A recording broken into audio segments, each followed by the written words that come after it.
ચાર વખત દારૂ પકડાયો કે નહીં?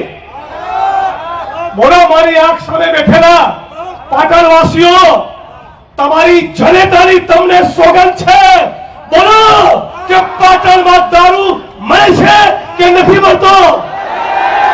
પાટણમાં દારૂ વેચાય છે કે નહીં? પાટણમાં જુગારના અડ્ડા ચાલે છે કે નહીં? પાટણમાં ડ્રગ્સનો કારોબાર છે કે નહીં? પોલીસ હપ્તા ખાય છે કે નહીં? પોલીસના વહીવટદારો છે કે નહીં? તો આવું પાટણ જોઈએ છે? હવે બેટમજી હાથમાં આવ્યા છે, 8 ચોપડી વાળા, તારો તો વારો પાડી દેવાનો છું. આ રાડ પાડી જવા જોઈએ તમારાથી, ખાલી નેતાઓના લીધે નહીં.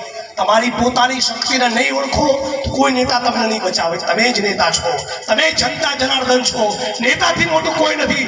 આખા ગીર સોમનાથનો કારડિયા રાજપૂત, આખા ગીર સોમનાથનો આહિર સમાજ, આખા ગીર સોમનાથનો દલિત મુસ્લિમ કોળી પટેલના માલધારી, આ તમે બધા એક થઈ જાઓ. ઓલા કલેક્ટર ફલેક્ટરમાં ચણા મમરાઈ ના આવે. તમારે આ મુદ્દે કઈ કહેવાનું થતું નથી કે તમને મજા પડી રહી છે કે લોકો હર્ષ સંઘવીનો દાવો લઈ રહ્યા છે? એ સવાલ પૂછવા માંગુ છું. માનનીય મુખ્યમંત્રી ભૂપેન્દ્રભાઈ, તમારા પેટનું પાણી કેમ નથી હલતું? તમારા જ વિધાનસભા ક્ષેત્રમાં બેન દીકરીઓ, માતાઓ વિધવા થઈ રહી છે દારૂના કારણે. તમારા જ વિધાનસભા ક્ષેત્રની અંદર પણ ક્યાંક ને ક્યાંક ડ્રગ્સ મળી રહ્યું છે.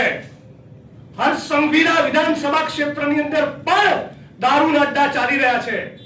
મેં અગાઉ પણ કહેલું, દ્વારકા, સોમનાથ, ખોડલધામ, ઉમિયાધામ, અંબાજી, વડતાલ, આખા ગુજરાતના હિન્દુ ભાઈ બહેનોની આસ્થાના પ્રતીક એવા મંદિરોની 2-3 કિલોમીટરની ત્રિજ્યામાં બેધામ નિર્લજ્જ બનીને બુટલેગરો દારૂના અડ્ડા ચલાવી રહ્યા છે અને ક્યાંક ક્યાંક ડ્રગ્સ પણ મળી રહ્યું છે.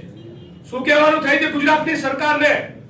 ગુજરાતની 6.5 કરોડ જનતા વતી એક જ ડિમાન્ડ છે. ગુજરાતના ગૃહમંત્રી મિસ્ટર હર્ષ સંઘવીનું રાજીનામું જોઈએ, નથિંગ લેસ ધેન ધેટ. એનાથી ઓછું કઈ નહીં ખબર. આ 8 ચોપડી પાસ ગૃહમંત્રીને સત્તાના કોઈ સ્થાન ઉપર રહેવાનો અધિકાર નથી. ગુજરાતના 33 જિલ્લા, 250 તાલુકામાં છડેચોક દારૂ આવતું હોય અને સ્ટેટ મોનિટરિંગ સેલને પણ કહેવા માંગુ છું, તમારામાં બી પાણી હોય તો આ શું ખાલી કોન્સ્ટેબલોની વિકેટ પાડો છો? તમારી બધી હોશિયારી ખાલી કોન્સ્ટેબલ આગળ નીકળે છે.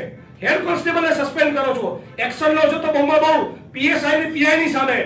થરાદમાંથી, સાબરકાંઠામાંથી, બનાસકાંઠામાંથી, ભરૂચમાંથી નીકળેલો જે દારૂ, બનાસકાંઠા થરાદમાંથી નીકળેલો દારૂ જે પાટણ, મહેસાણા અને ગાંધીનગર થઈને અમદાવાદ, ખેડા અને બાલાસિનોર સુધી જાય છે, એના રસ્તામાં આવતા એલસીબી ના પોલીસ ઇન્સ્પેક્ટરો શું કરે છે? તમારું એસએસજી શું કરે છે? તમારું સ્ટેટ આઈબી શું કરે છે? તમારી લોકલ ક્રાઇમ બ્રાન્ચ શું કરે છે? તમારું સેન્ટ્રલ આઈબી શું કરે છે? તમારું ગૃહ વિભાગ શું કરે છે? ત્યારે તમારું સ્ટેટ મોનિટરિંગ સેલ સવાલ કેમ નથી પૂછતું કે આમાં જિલ્લા પોલીસ વડાની શું ભૂમિકા છે? ટાર્ગેટ કરવા હોય જિગ્નેશભાઈને તો નાના પોલીસ કર્મચારીઓના હાથો બનાવો છો. આ ગુજરાતની સ્ત્રીઓ, આ ગુજરાતના યુવાનો તમને અરજી આપે, આવેદન પત્ર આપે, વિધાનસભામાં અમે બોલીએ, પત્રો લખીએ, આવેદન પત્રો આપીએ, ગૃહ સચિવને કહીએ, ડીજીને કહીએ, હર્ષ સંઘવીને કહીએ, મુખ્યમંત્રીને કહીએ, અને એ પછી તમારા પેટનું પાણી ના આવતું હોય તો પાટણના એસપી હોય કે ગુજરાતના કોઈ પણ ખૂણાના હોય, તાવ આવી જશે. યાદ રાખી લેજો, સુદામા ચોકડી પર ડ્રગ્સ મળે છે, મને ખબર છે. અને યાદ રાખી લેજો, આ 4 દિવસની ઇન્સ્ટાગ્રામની રીલ બનાવવાનો કાર્યક્રમ નથી, છોડા કાઢી નાખવા માટે નીકળ્યા છીએ. બીજી ચેલેન્જ આપું છું ગુજરાતની સરકાર અને ગુજરાતના ગૃહમંત્રીને. તમે વિધાનસભાના મંચ ઉપર ગુજરાતમાં 5 વર્ષમાં કેટલું ડ્રગ્સ પકડાયું એનો સાચો આંકડો જાહેર કરો. મારો દાવો છે કે ગુજરાતના દરિયાકાંઠે છેલ્લા 5 વર્ષમાં 72,000 કરોડ રૂપિયાનું ડ્રગ્સ પકડાયું છે. તમે જે આંકડા આપો છો મીડિયામાં, જાહેર સભાના મંચ પરથી અને વિધાનસભામાં, એ આંકડાઓને હું ચેલેન્જ કરું છું. સાચો આંકડો એનાથી પણ ગંભીર છે. સવાલ નંબર 3, કાકોસીના કોઈ વ્યક્તિના ઘરમાંથી ડ્રગ્સ પકડાય તો ભઈ પોલીસ એની પૂછપરછ કરવી જોઈએ કે ના કરવી જોઈએ? એની તપાસ થવી જોઈએ કે ના થવી જોઈએ? તો ગૌતમ અદાણીના મુન્દ્રા પોર્ટ પરથી ડ્રગ્સ પકડાયું. બોલો મારા 56 ઇંચની છાતી વાળા મોદી સાહેબ, કબ ચढ़ेगी ईदी अदानी के घर की सीढ़ी? આનો જવાબ આપો. તો ગૌતમ અદાણીના ઘરે તમે ક્યારે તપાસ કરવા જવાના છો? એટલે 8 ચોપડી ફાકા ફોજદારી મૂકી ગુજરાતની મારી બહેનો અને માતાઓ હવે વિધવા ના થાય એવું કરો.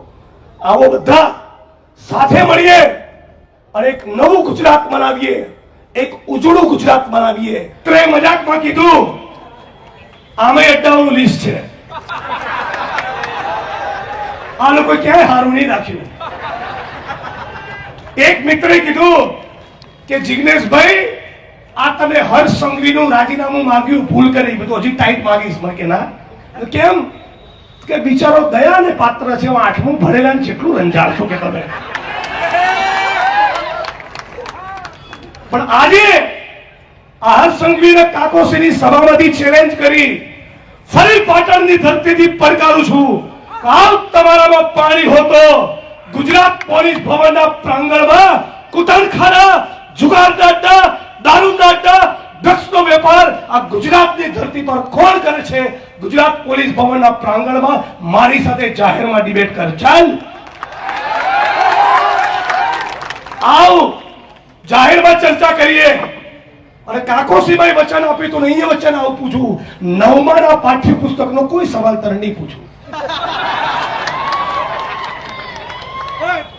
પણ નક્કી કર્યું છે કોંગ્રેસ પાર્ટીએ, દુનિયા થાય ખેડૂતોના દેવા માફ ના થાય ત્યાં સુધી આ ઇન્કલાબ રોકાવાનો નથી.